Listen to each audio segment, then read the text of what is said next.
Começamos aqui com a parte de Direito Constitucional e também vamos passar aqui alguns gabaritos, não é verdade? O professor Ivan Lucas resolveu a parte de ética da prova, que é a partir da questão 41. Então vamos passar esse gabarito rapidamente aí. Olha só, a questão 41 está correta, beleza? Está falando que o elemento ético deve estar presente na conduta de todo servidor público, que deve ser capaz de discernir o que é honesto e desonesto no exercício da sua função. Correta a questão. A questão 42 está errada, no gabarito do professor Ivan Lucas, a 43 está certa, a 44 está errada e a 45 está errada. De novo, 41 certa, 42 errada, 43 certa, 44 errada e 45 também está incorreta. Falsa questão 45, beleza?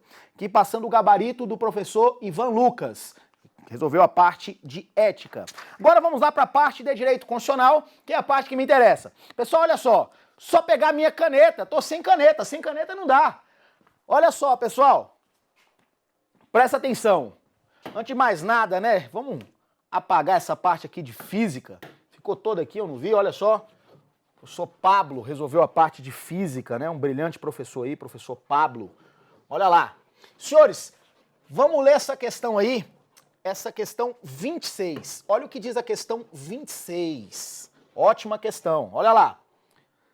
Decorre do princípio constitucional fundamental da independência e harmonia dos poderes a impossibilidade de que um poder exerça função típica de outro, não podendo, por exemplo, o poder judiciário exercer a função administrativa. Claro que existem funções típicas, nós sabemos disso, existem funções típicas, não é verdade, meus caros? E também existem funções atípicas. Cada poder exerce em pequena proporção uma função que seria do outro. Nós sabemos que o poder executivo tem como função típica administrar, não é verdade? Mas, de maneira atípica, o poder executivo legisla e o poder executivo também julga. Na verdade, quando o Poder Executivo escolhe as melhores propostas de licitação, no que diz respeito ao PAD, ele está julgando. Da mesma forma, o Poder Judiciário. Qual é a função típica do Poder Judiciário? Aplicar o direito no caso concreto, resolvendo os conflitos. Ou seja, dito de outra maneira, julgar. Só que o Poder Judiciário também legisla as suas resoluções. E o Poder Judiciário também administra. Quando que o Poder Judiciário administra? Quando faz o concurso público. Um exemplo. Agora, recentemente, você viu o concurso público para o TJ, foi o próprio tribunal, é o próprio Poder Judiciário que está se auto-administrando. Então, além de funções típicas, os poderes têm funções atípicas, beleza? Atípicas. Então, decorre do princípio constitucional fundamental da independência e harmonia dos poderes, a impossibilidade de que um poder exerça função típica de outro, não podendo o judiciário exercer função administrativa. Claro que essa questão está incorreta, falsa. Olha a questão 27. No que se refere às relações internacionais, a República Federativa do Brasil rege pelos princípios da igualdade entre os Estados, da cooperação entre os povos para o progresso da humanidade e da concessão de asilo político. Meus caros, cobrou mais uma vez a literalidade do artigo 4º da Constituição Federal, que fala dos princípios da República nas relações internacionais. A igualdade realmente é um princípio internacional, essa igualdade entre os estados. A cooperação entre os povos para o progresso da humanidade também é um direito internacional, é um princípio internacional, e a concessão de asilo político. Exauridas essas possibilidades, essas condições nas nossas aulas, não é verdade? Você que foi meu aluno, falamos demais disso, cheio de cuidado com essas questões, porque nós sabemos que cai em prova a literalidade do texto. Com certeza, além da questão 26 está incorreta, a 27 agora está correta. 27 é uma questão verdadeira. Olha a questão 28. O mecanismo denominado sistema de freios e contrapesos é aplicado, por exemplo, no caso da nomeação dos ministros do Supremo Tribunal Federal. A atribuição do presidente da República e dependente da aprovação pelo Senado Federal. É o que nós chamamos, senhores, de checks and balance, ou seja, sistemas de freios e contrapesos. Cada poder controla um outro poder lógico, controlando reciprocamente, é um controle recíproco, evitando-se o arbítrio e o desmando. A questão é essa. Presidente da República, quando comete um crime comum, ele é julgado aonde? No Supremo. Se cometer um crime de responsabilidade, ele é julgado aonde? No Senado. Agora a questão é essa. O membro do Senado, se comete um crime comum, é julgado aonde? No STF. E quem que nomeia os ministros do STF? O presidente da República. Cada poder controla o outro poder, é o que nós chamamos de freios e contrapesos, ou checks and balance, né, do direito americano, ou do direito inglês. Então, lógico, o mecanismo denominado sistema de freios e contrapesos é aplicado, por exemplo, no caso de nomeação do ministro Supremo. O presidente nomeia o ministro, mas antes dele ser nomeado, ele tem que ser sabatinado pelo Senado Federal. É um poder controlando o outro. É o que nós chamamos de checks and balance. Claro que essa questão 28 está correta. Olha a questão 29. Essa questão aqui, recebi um monte de e-mail ontem. Muito cuidado. A liberdade de exercer qualquer trabalho, ofício ou profissão, atendida às qualificações profissionais que a lei estabelecer, é um exemplo de norma constitucional de eficácia limitada. Meus caros, está falando aqui do inciso 13 do artigo 5º da Constituição Federal. Lá vai dizer, é livre o trabalho de qualquer ofício ou profissão, atendidas as qualificações. Atendidas as qualificações, atendidas que a lei estabelecer. Olhe para cá. É a aplicabilidade das normas. Normas de eficácia plena, normas de eficácia contida e normas de eficácia limitada na classificação do professor José Afonso da Silva. A questão é essa. Pessoal, você pode exercer qualquer trabalho, ofício ou profissão? Pode. Você pode acordar hoje e falar, você pedreiro. Pode. Você pode acordar hoje e falar, você padeiro. Pode. Você pode acordar, você professor. Pode. Agora, a lei pode restringir alguns trabalhos, alguns ofícios, algumas profissões. A lei pode restringir. A lei pode restringir. Você pode exercer, mas se a lei pode restringir, não é uma norma de eficácia limitada. Essa questão 29 fala de uma norma de eficácia contida. Ela já produz todos os seus efeitos, tem aplicabilidade direta e imediata, porém uma lei pode restringir. Se a lei pode restringir, é uma norma de eficácia contida. Se fosse uma norma de eficácia limitada, depende exclusivamente, necessariamente para a sua existência de uma lei. Aqui não depende necessariamente de uma lei. Aqui é uma norma de eficácia contida. Por isso que essa questão 29 está errada. Beleza? Olha a questão 30. Julgue os itens subsequentes relativos aos direitos e garantias fundamentais previstos na CF. Somente aos brasileiros e estrangeiros residentes no país é assegurado o direito de petição em defesa de direitos contra a ilegalidade ou abuso de poder. Você que é meu aluno, tá cansado de me escutar em sala de aula falando da titularidade, da universalidade. Quem pode exercer direito fundamental? Pessoa física e pessoa jurídica. Quem é a pessoa física? A Constituição fala de brasileiros e estrangeiros residentes. A Constituição só vai falar de brasileiros, que é o nato naturalizado, e estrangeiro residente. E a pergunta é, e o turista tem direito fundamental não? E um sujeito que está fora do Brasil, se for alcançado pela lei brasileira, não tem direito fundamental? O Supremo falou que tem. Então, além dos brasileiros e estrangeiros residentes, você também tem os estrangeiros em trânsito, o turista no território nacional, e qualquer pessoa que for alcançada pela norma brasileira pode gozar de direitos fundamentais. Então, olha o que diz a questão, palavra-chave, né? Mais uma vez, frisei demais em sala de aula as palavras-chave do CESP. Somente, jamais, nunca, sempre, exclusivamente, apenas, palavras-chave. Somente aos brasileiros e estrangeiros residentes no país é assegurado o direito de petição em defesa de direitos ou contra a ilegalidade ou abuso de poder. Não! O estrangeiro em trânsito tem direito fundamental, o turista, e qualquer pessoa que for alcançada pela norma brasileira pode gozar de direitos fundamentais, por isso que essa questão 30 provavelmente no gabarito virá como incorreta. Olha a questão também aí, 31. Consideram-se brasileiros naturalizados os nascidos no estrangeiro de pai brasileiro ou de mãe brasileira, desde que sejam registrados em repartição brasileira competente ou venham a residir na República Federativa do Brasil. Pessoal, erro crasso, né? É um erro que você não pode cometer. Tá pedindo naturalizado. Muita gente marcou essa questão como correto. Aqui não é caso de naturalizado. Aqui, ó, quem nasceu no estrangeiro, de pai brasileiro ou de mãe brasileira, se for registrado numa repartição brasileira competente, é brasileiro nato. E a questão está pedindo brasileiro naturalizado. Essa aqui é uma questão tipicamente funiversa. Quase o CESP não cobra esse tipo de questão. Mas a questão 31 estará incorreta no seu gabarito, falsa, porque está pedindo naturalizado. E a questão aqui fala de nato. Está lá no artigo 12, inciso 1 da Constituição Federal. 32.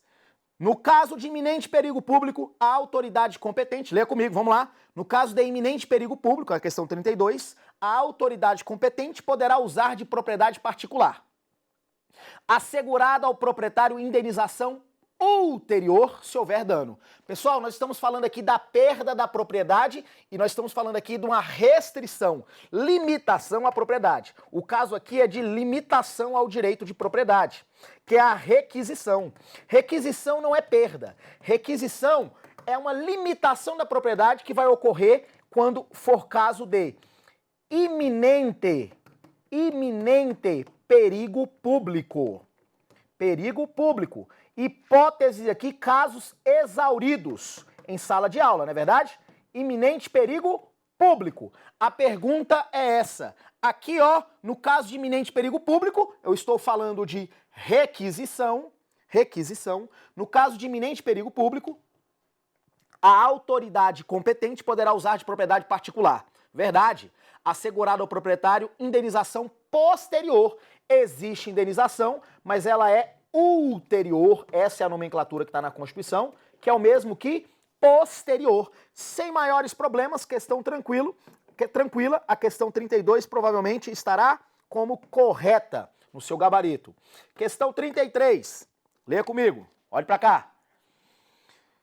O estrangeiro condenado por autoridades estrangeiras pela prática de crime político poderá ser extraditado do Brasil se houver reciprocidade do país solicitante.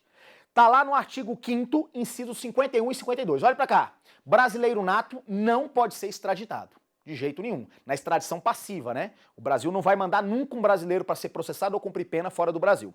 O naturalizado pode em dois casos. Que se ele cometer um crime antes da naturalização ou se ele for traficante a qualquer tempo. O estrangeiro, meus caros, ele deve ser extraditado. Ele tem que ser extraditado. Ele só não será extraditado em uma única situação, que é exatamente a situação da prova, por crime político ou de opinião. O estrangeiro não pode ser extraditado por crime político ou de opinião, é o que prescreve o artigo 5º, 52. Olha lá, 33. O estrangeiro condenado por autoridade estrangeira pela prática de crime político poderá ser extraditado do Brasil. Claro que não. Provavelmente essa questão 33 estará como gabarito incorreto. Questão 34. Aos que comprovarem insuficiência de recursos, é assegurada a gratuidade na prestação de assistência integral pelo Estado. É o que prescreve a Constituição Federal, então por isso que provavelmente a questão 34 também estará como correta. Outras questões aqui, a questão 35, né? Está falando da responsabilidade civil das empresas prestadoras de serviço público é objetiva. Claro que sim. A questão 35, o gabarito também provavelmente vai constar como correto. Está falando que conforme o Supremo, a responsabilidade civil das empresas prestadoras de serviço público é objetiva. Mesmo em relação a terceiros. Até em relação a terceiros, essa responsabilidade será objetiva. É a jurisprudência do Supremo Tribunal Federal. Questão de atualidades do STF. Olha a 36, altamente comentada em sala de aula, lá do artigo 37, parágrafo 4º. Leia comigo, olha para cá. Os atos de improbidade administrativa importarão aos agentes a suspensão dos direitos políticos, a perda da função pública, a indisponibilidade dos bens e o ressarcimento ao erário. Até nós temos uma técnica mnemônica, não é verdade? Vou colocar aqui, ó, improbidade. Lembramos? Os atos de improbidade, que lá no artigo 37, parágrafo 4º. Tem uma técnica mnemônica famosa, não é verdade? O agente que incorre em improbidade, ele não é só irresponsável, não. Ele é mais. Ele é super irresponsável, né? Por que super irresponsável? Na ordem do artigo 37, parágrafo 4º, ele vai ter a suspensão dos direitos políticos, as iniciais, ele vai ter a perda da função pública, ele terá a sua indisponibilidade dos bens e também terá que ressarcer ao erário. Está na ordem do artigo 37, parágrafo 4º, essa questão é Ctrl+C e Ctrl+V. Então, atos de improbidade, certa questão 36. Questão 36 provavelmente terá o gabarito como correto. 37. Em se tratando de matéria para o qual se preveja a competência legislativa concorrente, a Constituição autoriza os estados a exercerem a competência legislativa plena para atender às suas peculiaridades, se não existir lei federal sobre normas gerais. Senhores, questão tranquila, lá do artigo 24 da competência concorrente. A regra é que a União edita normas gerais e os estados têm a competência suplementar. A questão é essa: se a União omissa não editar normas gerais, os estados têm competência legislativa plena.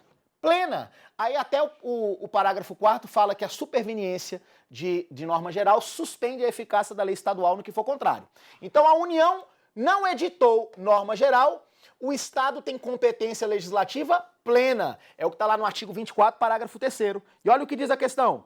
Em se tratando de matéria para o qual se preveja a competência legislativa concorrente, artigo 24, a Constituição autoriza aos estados a exercerem competência legislativa plena para atender às suas peculiaridades, se não existir, olha para o quadro aqui, ó, se não existir lei federal sobre normas gerais. Se a União não editar lei federal sobre normas gerais, os estados têm competência legislativa plena. Estado tem competência legislativa plena. Questão 37 estará como correta. Então, questão 37, provavelmente, gabarito correto. Olha a 38. O Distrito Federal é ente federativo autônomo, verdade?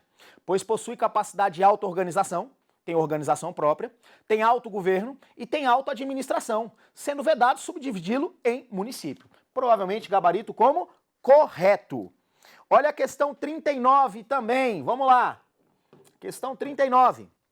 Compete privativamente ao presidente da República conceder indulto e comutar penas, ouvidos, se necessário, os órgãos instituídos em lei. O CESP cobrando literalidade do texto constitucional, artigo 84, inciso 12, desculpe. Inclusive pode ser delegada essa competência. Compete ao presidente conceder indulto e comutar penas. Realmente, ouvidos, se necessário, os órgãos instituídos em lei. Artigo 84, inciso 12, literalidade do texto constitucional, contra texto expresso, não há como discutir. Questão 39 está correta. Olha a questão também 40. Compete originariamente o STJ, olha pra cá, ó. A questão tá falando do STJ. Compete originariamente ao STJ julgar o litígio entre Estado estrangeiro ou organismo internacional, a União, os Estados e o DF. Olhe pra cá, meus caros. Rapidamente. Deixa eu apagar aqui. Essa questão, você que foi meu aluno, você não tem o direito de errar, não é verdade? Falamos exaustivamente sobre isso em sala de aula. Olhe para cá, rapidamente. Estado estrangeiro ou um organismo internacional, ONU, né, OEA, ou organismo, vou abreviar, internacional. Um Estado estrangeiro, vou colocar versus, combate aqui, né, ou um organismo internacional entrou com uma ação contra um município brasileiro ou contra uma pessoa que está domiciliada no Brasil. A pergunta é essa: quem julga essa relação jurídica aqui? Pessoal, em primeiro momento, é a Justiça Federal de primeira instância. Se houver recurso do juiz federal de primeira instância, você vai recorrer diretamente para o STJ, que é o recurso ordinário para o STJ. Essa aqui é a primeira relação. Um Estado estrangeiro contra um município ou uma pessoa domiciliada no Brasil. Essa é a primeira relação. Só que você tem uma segunda. Se um Estado estrangeiro entrar com uma ação contra a União, contra os Estados, contra o Distrito Federal ou território? A pergunta é essa. Quem julga essa relação aqui? É competência originária, competência que nasce no STF, é o que prescreve o artigo 102, inciso 1, a linha E de ECO, beleza? É de escol, é de eco, de escola, beleza? Então, claro que essa questão tá falando, ó, Estado estrangeiro ou organismo internacional contra a União, contra estados e contra o Distrito Federal, é competência do STJ? De jeito nenhum. A competência aqui é do STF. Artigo 102, inciso 1, a linha E. Beleza? Então, a questão 40 provavelmente estará como gabarito incorreto se o seu examinador não usar drogas. Beleza? Então, a questão 41 de ética eu já passei aqui, 41 do professor Ivan Lucas, certo, 42 errada, 43 certa questão, 44 errada, 45 errada. Gabarito do professor Ivan Lucas. Tem outras questões que pediram para eu resolver, lá de direitos humanos, que é a questão 99 e a questão 100. Não é isso? Antes disso, essa questão 97 e a questão 98. O professor Vinícius Reis tá falando bem assim, ó. O professor Vinícius Reis pediu para responder a questão. Então a questão 97, gabarito errado, beleza? E a questão 98, gabarito correto, segundo o professor Vinícius Reis. Tranquilo? O professor Paulo também. 97 errada, 98 certa questão. Agora a questão 99. Pessoal, a questão 99 de direitos humanos, né, tá falando assim: os direitos e cidadanias no Estado Democrático de Direito, todos aqueles relativos à dignidade do cidadão, como sujeitos de prestação estatais e a participação ativa na vida social, política e econômica do Estado. Exatamente isso é um conceito de cidadania, provavelmente o gabarito estará como correto. E a questão 100 é uma questão extremamente problemática, que fala de pluralismo jurídico. Senhores, o que seria pluralismo jurídico dessa questão 100? São vários ordenamentos jurídicos dentro do Estado. E a questão diz assim, ó, no Brasil, o pluralismo jurídico configura-se, por exemplo, quando da aplicação de regras criadas por membros de organizações criminosas distintas das regras jurídicas estabelecidas pelo Estado. Eu vou marcar essa questão, acredito que o CESP vai trazer esse gabarito como um gabarito incorreto, porque lá não são normas, lá são normas de condutas e não normas jurídicas. Existe uma diferença de norma de conduta e norma jurídica. Então lá não é um pluralismo jurídico, é uma norma que não é uma norma jurídica, não é positivado. Beleza? Então ficamos por aqui, espero ter contribuído com os senhores. Um grande abraço, até o nosso próximo encontro. Valeu, coragem, boa sorte na tua prova. Abraço.